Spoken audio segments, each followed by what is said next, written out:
Hello කොහොමද යාළුවනේ ඔන්න මං ආයේ අලුත් වීඩියෝ එකකින් ආවා ඒ තමයි අද අපේ මහත්තයා මගේ ටනල් එක හදනවා. ඒ කියන්නේ ඉතින් ලොකුවට වියදම් කරලා නෙමෙයි net ටිකක් ගහලා මගේ ඇන්තෝරියම් ටික තියන්න තැනක් හදනවා.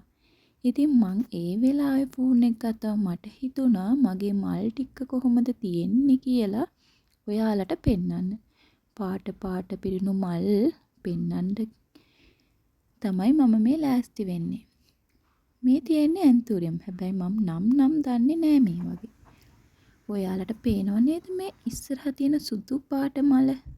මේක හරිම සුවඳයි. ළඟින් යනකොටත් ගොඩාක්ම සුවඳයි. ඒ වගේම තමයි මේකේ පෙති ටික හරියට රෝස මලක් වගේ. නමුත් මේක රෝස මලක් නෙමෙයි. මේ තියෙන මල් පිපෙන්නේ රැට.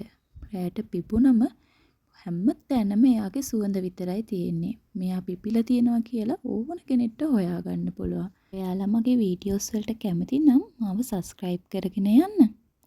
එහෙනම් තව වීඩියෝ එකකින් හම්බ වෙනකන් සුබ දවසක්.